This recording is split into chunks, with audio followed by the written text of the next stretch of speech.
on what Nurturing Minds does and what the Sega School is. We've got the expert here, Juma. He went out to visit the school. Juma, can you tell us how you became involved in this? Yes. Like I said, I was born and raised in Tanzania, and I went to school there. After I graduated, I worked with Care International, which is based in Atlanta, Georgia. And then Polly came to Tanzania to work Polly with is the woman in the Polly is the picture, founder yeah, of Nurturing Mind. So she was my boss in Tanzania. So in 2000, I left country to come for higher studies. And in 2008, Polly gave me a call, and she said she started Nurturing Mind and she wanted me to be in the board. So it was through the network. Though I left the country, we were still communicating. That's how I ended up in Nurturing Mind board, and we are raising funds to help the Sega School in Tanzania. So far, we have received like 400,000 matching donation from USA, which, like you have seen, we built the school, and we have 58 girls now who drop out from Standard 5, Standard 6, and what we do, we help them to do the national exam, Standard 7 exam, and after that they go to secondary school. Okay. So at the Standard 7 exam is what allows them to enter secondary Yes, school? in Tanzania you have to do the Standard 7 exam in order to go to secondary school. And does that cost them money? No, you don't have to. But this dropout maybe because of the financial problems, or Subira, who was kicked out because of pregnancy. Mhm. So we are giving them like a second chance. Mhm.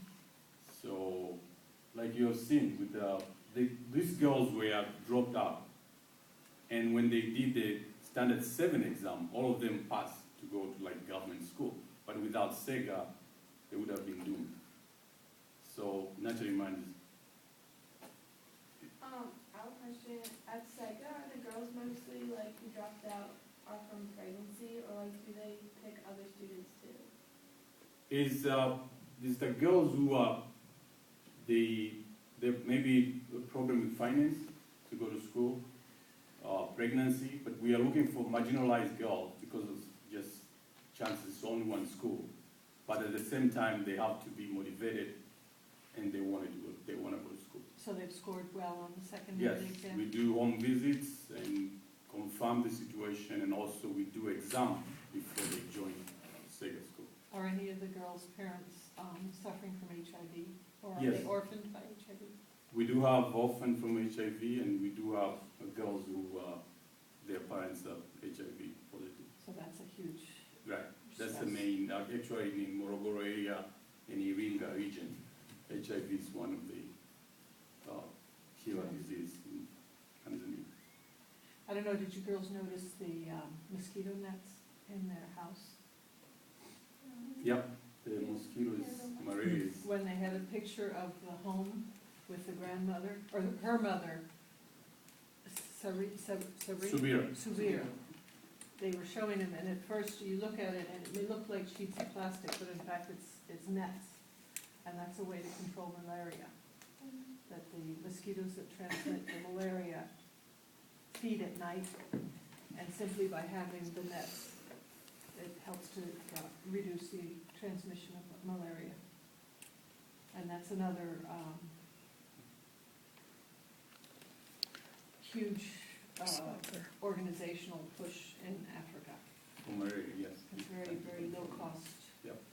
solution. A low cost, I think it's something like $5 for like a robust mosquito net, and so many, the vast majority don't sleep with one, Mhm. and so that's how they contract malaria. And malaria is, I don't know what the world statistics are, I don't know what the Tanzanian, but it's one of the huge, along with HIV, it's one of the big killers, death from malaria. Well, I can give my own personal experience. You took your tablets with you? I had my tablets with me. Unfortunately, not everyone's got access to those tablets. When I came to Tanzania, like every foreigner, well, we're all foreigners here, if we ever did go to a third world country, we've always had to take our course of antibiotics or malaria tablets. But the family I stayed with didn't have mosquito nets. Mm. So I slept without any mosquito nets.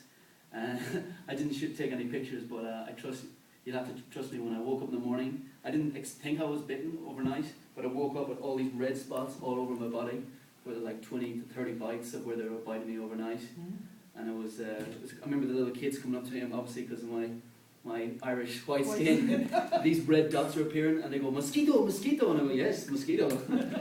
So if you do go there, the mosquitoes will love to bite you, and unfortunately, because we're Westerners, we got our medication with us to protect us from that. But a lot of these kids don't have those access to the Does that medication. taste nasty or do anything to you? Actually, that's a great question, because the first time you're supposed to take it with, I think it's some food in your stomach, and I didn't take it with food. I took it on an empty stomach, and I felt like I was going to pass out after it. I took it in Merck, because I think you have to start it 2 weeks before you go, or so many days before I go. So I took my tablet in work, thinking I'll be fine. Next thing I was feeling dizzy, and I had to go outside. I thought I was going to faint. So never take it with an empty stomach if you do ever go to the third world. Sorry, do you have a question? Yeah? Is malaria curable, or is it like with you forever, like you do? It's not curable. No. Well, it's treatable. It's treatable. It's treatable. So let's say if I didn't take my tablets and I did get malaria, I could have gone to the hospitals there and they would have treated me. But the issue is, There's certain stages at which it's treatable.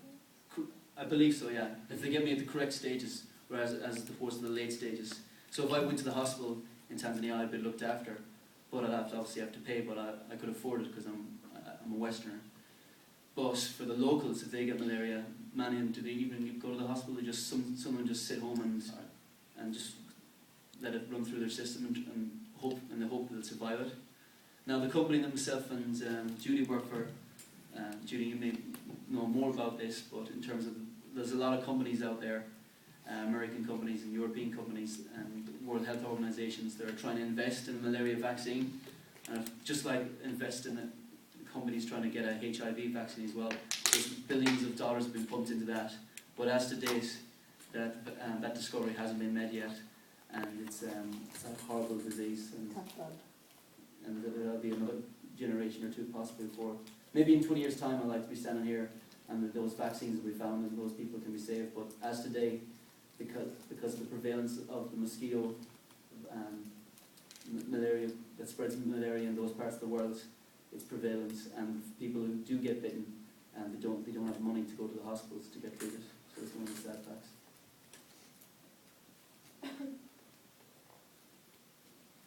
Any other questions on this? So I've got just got a couple of more slides, but this kind of asks the question where a lot of people ask in these type of presentations: how can I, here living in America, connect with the girls' school, the Sega school in Tanzania? Well, there's many ways we can connect with the school.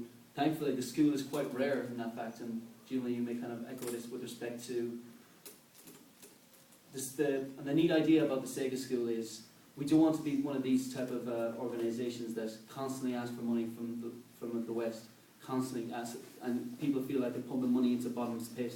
The neat thing, and which attracted me personally to Nurture Minds and the Sega School, is they have a plan by 2015 to be self-sustaining. So they have, as Polly mentioned in the video that you've seen, we're establishing businesses around the school so that by 2015 the school will have 300 pupils, and we have a self-sustaining model that doesn't need any more finance from places like Europe or America. That's in 4 years. That's in 4 years. That's our plan in 4 years. Right. And you might ask, well, how are you guys doing that? Well, Jim, you've seen the solar panels have been a $30,000 investment on solar panels to be self-sufficient in energy. They've invested in poultry farms to raise their own chickens so they can sell in the local area. Poultry. I thought you said poetry. Poultry, no. Sometimes my accent gives it away, so apologies there. I'm sure I'm butchering words all the time. So chickens, chicken farms, and vegetable farms. Any other business plans they can think of that the girls are... We have the research status. We want to look at what business can bring money through the local. Not only bringing money, but also the girls can learn the skills. I saw they had the gardens. Right. Is there any cash crops that can grow there, or do you not have enough but I land? think we're trying to find something which will not take more time.